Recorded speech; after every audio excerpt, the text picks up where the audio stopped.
Hello and welcome to a video discussing some of the practice games and recent trial games. It's George from Fantasy Take TV. So footy's back, which is great. Finally get to watch some stuff, and only a bit over 3 weeks to go now, so very important that we get this period right, and also the first few weeks as well when the season starts. That's usually when first few seasons are prone to making a few clangers, but that's something we'll focus on this year. But yeah, before we get into the teams, so the teams I'll discuss, or the games I'll discuss, I watched the Crows trial game and the Melbourne versus Richmond game, and that was televised today. I didn't see the Port game.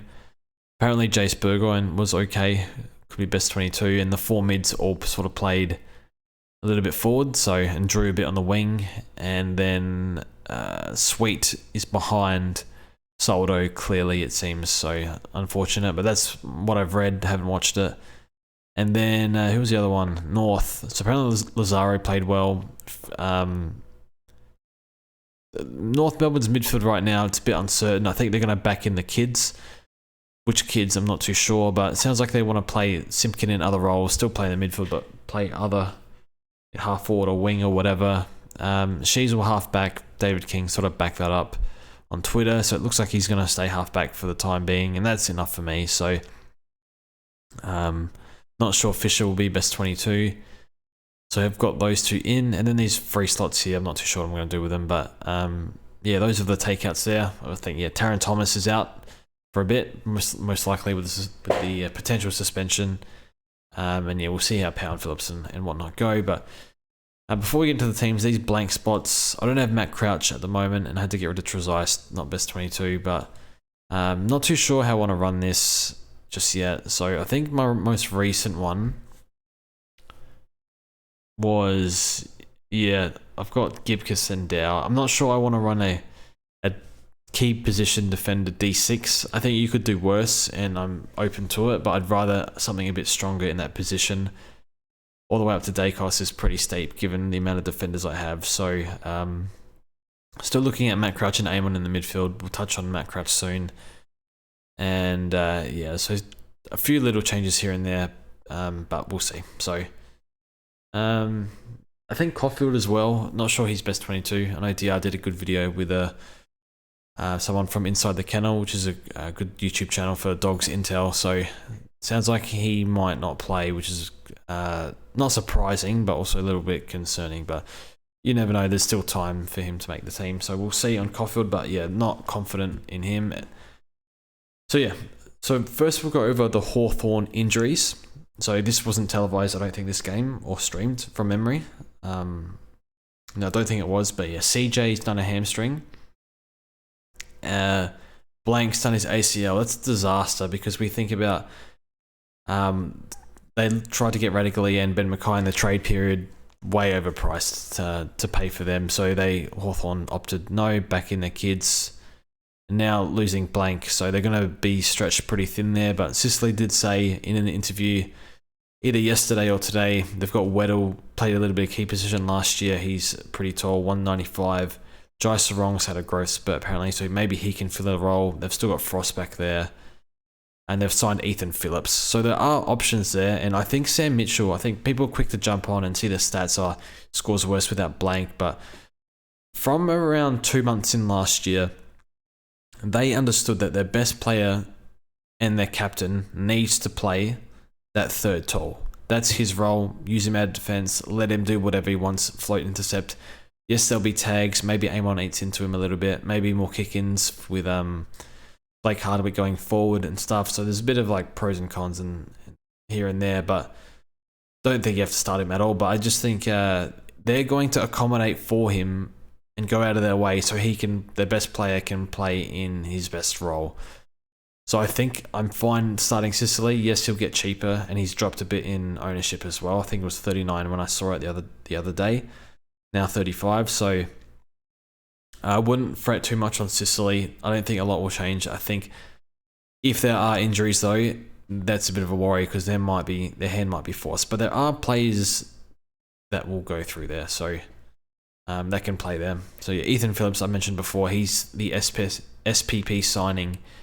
102 defender rookie should pop up in the system soon. So He's one apparently good at VFL level, but I don't know what his job security or scoring capabilities are like.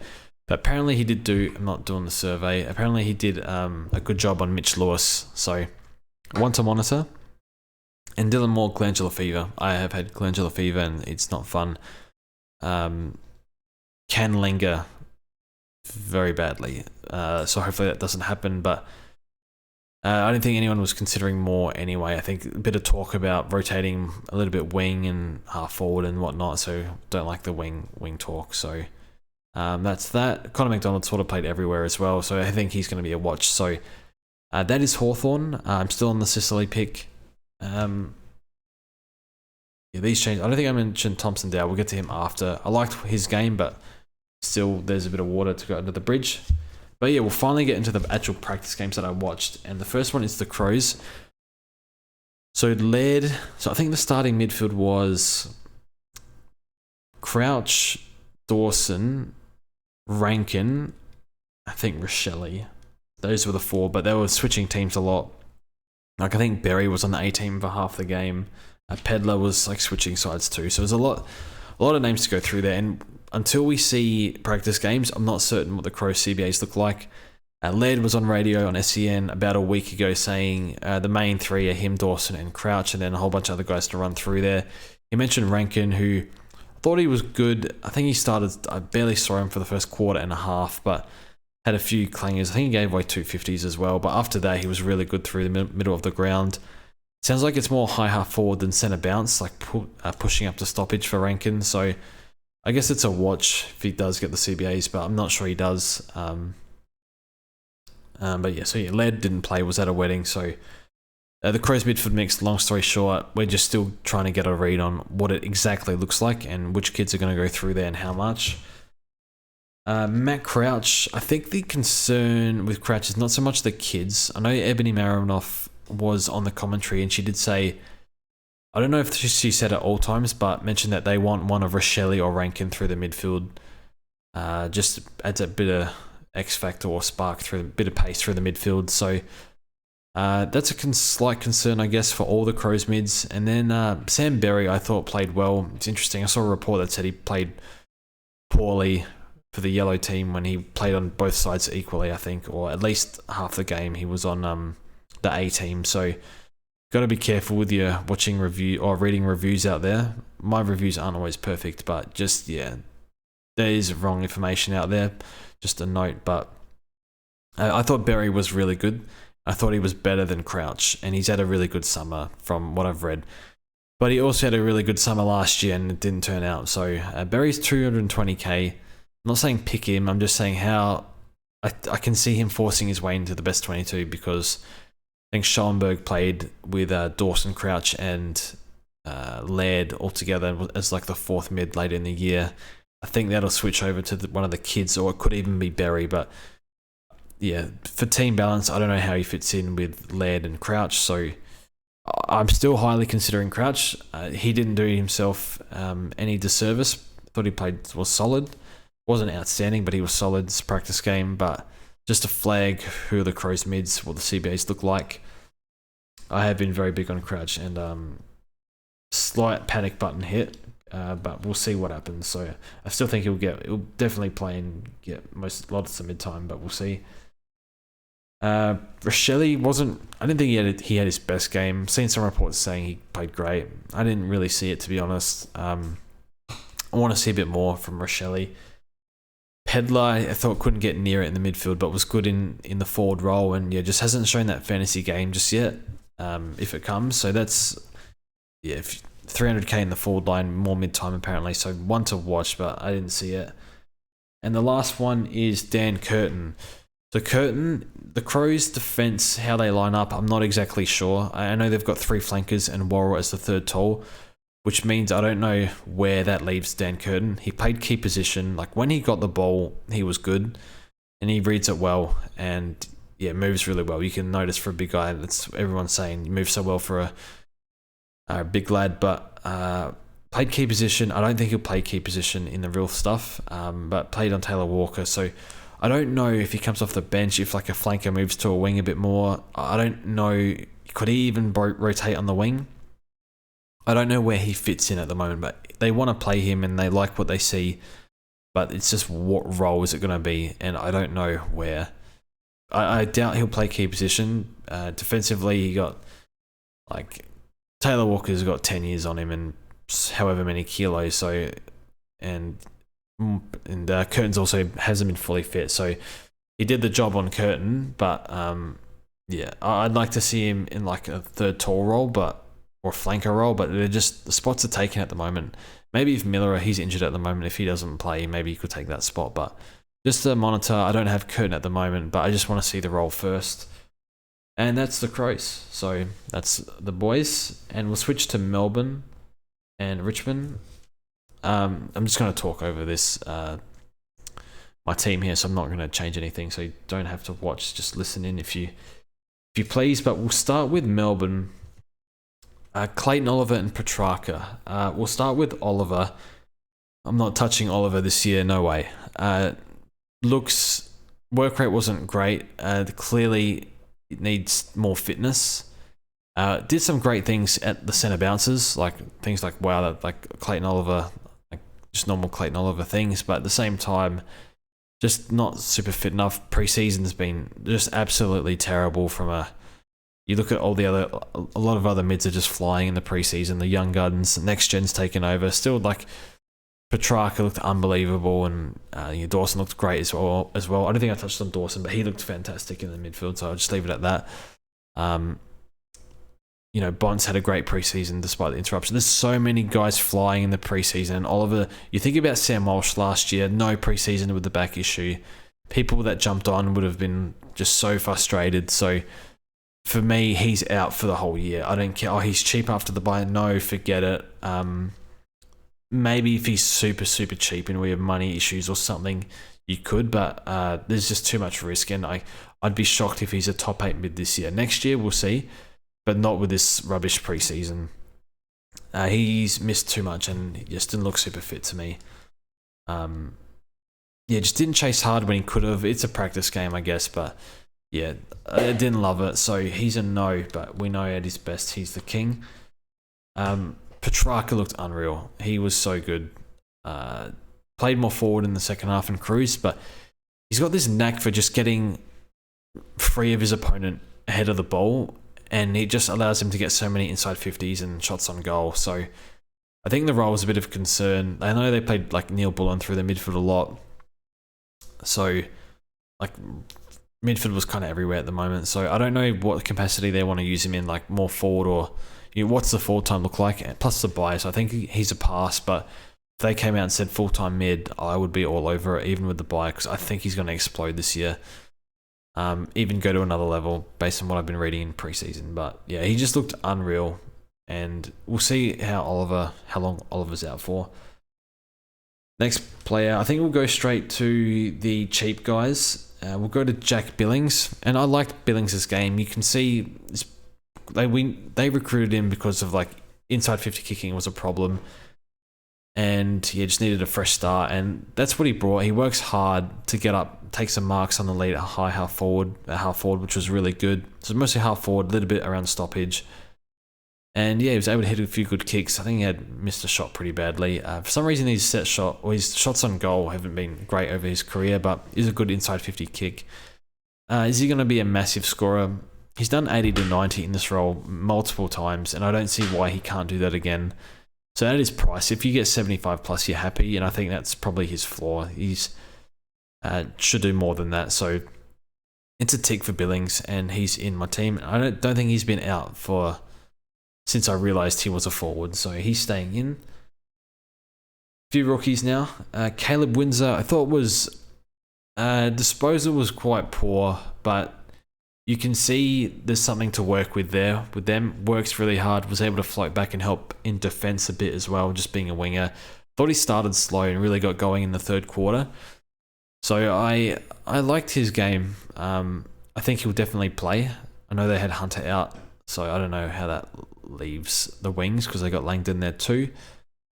Yeah, I'm not too sure. Maybe hopefully we can see with Hunter when he comes back, but I did read he scored like an 80 DT, and I dare say it might have been like in the 50s for SC, but Not someone I'm super keen on because he's 180k, but if he was cheaper, I'd happily chuck him on the bench. And you could do a lot worse than an on-field forward rookie, but for me, not sure I want to pay the price for that, but they've got a player there for sure, so he's one that will look good and they'll persist with, I think. Bailey Laurie, this is a hard one because I look at Windsor and then we'll get to young Nathan Brown's son who played well. I don't know if Laurie's best 22, and he was okay, sort of did a role, but he didn't really. I don't know if he has any standout attributes, and I think he's definitely attributes, and he's definitely a high sub risk. So look, you look at Windsor, you can see that the talent is there. There's a role for him on a wing, he can play that, so it's kind of harder to sub him off if he's. I guess if they have more wingers in the team, but still, it's like. Can play a specific role and he's good at it. Whereas, and also young, I think it's Kyan Brown. He's a small forward. You can see the talents there. Small, crafty forward, played really well. He's got something. They've got something to work with, but I'm not sure what Lowry is. Is he like? He didn't do anything outstanding or anything like that. So I feel like he's quite expendable, whereas the others add a bit more value. So I'm not too sure, but it's only one game and he's had a good summer. Played in the ones part of the game, so I think he'll score okay for on-field. I could see him averaging 60. I believe he did 85 in the VFL, but he's one that wasn't really like I want to see a bit more. So he's one we'll keep an eye on. And then Howes, I didn't really notice Howes at defense. I think he's in like horse spot, so I saw him have a few errors early, and that was pretty much it. So I think he's one you just watch in round 0 if he plays, but he's a 123k rookie. Now the Tigers. Tigers were missing a lot of players. They were missing Taranto, Dusty, Prestia, and Liam Baker was at a wedding. So missing a fair few players. So in terms of premiums, not really much to discuss. I thought Short was good, looked good in the role. He can do 110 as the main distributor. My issue is 3 soft tissue injuries last year. That's massive flags, and that's a hard no from me, and that's all you're going to get for that analysis. But I think he'll score. I think he'll outdo his price. Thompson Dow is an interesting one. I've got him in the team at the moment. Will he stay there? I don't know. He led the team for CBAs, and he looked good. Now, his scoring wasn't that great when he came into the side. He did get CBAs at the end of last year, the last 3 games. I think he averaged like in the high 60s, low 70s for SuperCoach, and I think they were on about CBAs in the 50s. I don't have the exact numbers. I just looked it up today. So the numbers aren't super great from last year, but I think he's taken a step this year. Looked good in the midfield. I was confusing him with Hopper, but was able to get involved inside and outside. Was able to get his hands to it a lot. Kicking was probably average. Probably why he handles a bit more than kicks, but I read that his fantasy score wasn't that high. Like it was only in the 60s, but I thought he played really well, so I'm not too worried about the score.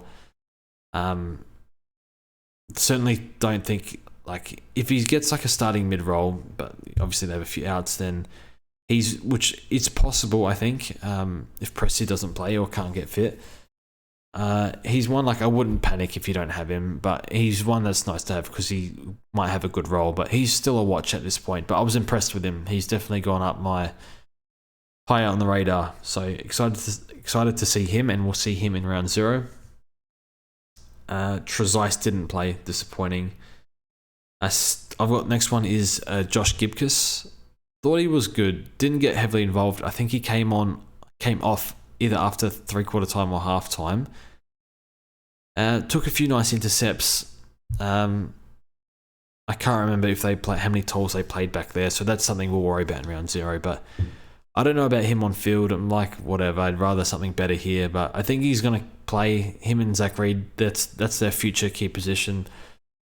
Future in the key position. So I think they'll play. Really good job security, I think. So, and yeah, they've kind of managed Gibcus a bit. Obviously, they rested him a bit today, given he had like hamstring surgery, went overseas and stuff. But apparently, he's feeling good, and he's one that you can make. He'll have the spike games. He'll have the floor games. So, I was impressed. I thought he did good, but I would like to see him get a bit more involved, but that's the life of key position players, so what more can you really expect? And the last one, Steely Green, forward for the Tigers. I asked Tigers supporters in my Discord, is he best 22? They said no. So yeah. But he looked good. Thought he played well. I guess the other one is Shea Bolton, or Shy Bolton, if you have him. Shea Bolton. He had 40-odd% CBAs, and he played probably best on ground after Petrarca cruised in the second half, but yeah, his CBAs will for sure drop. I have heard they want him more forward, so he's not a starting pick with all the mids to come back. Yeah, so many names to go through there. So, and Sonsi was good. I think he was more half forward, but he's suspended, so one to keep an eye on. 150k rook, and I can't remember when he comes back. If it's round 1 or round 2, because he plays round 0. I think he got done for 3 games. So I think he comes back round 2, but we'll see. So he's a 150k rookie. He's one you can jump on early, I think, if he plays, because he'll make decent coin. He looked alright, so yeah. Anyway, that's all from me. I am away interstate for the next few days, which is annoying because I'd like to make more videos, but I might be able to do something with just like phone camera or whatever. But end of the week, videos will be pumping out as we get practice game reviews. So yeah, hopefully not too reactionary, and just sort of understand what we're looking at and what we're changing, and not forget guys. Like I had Lazaro in most of the preseason, took him out, plays good, put him back in. So I don't want to do that sort of stuff. So we'll see. But anyway, thanks for watching, and we'll see you guys in the next one.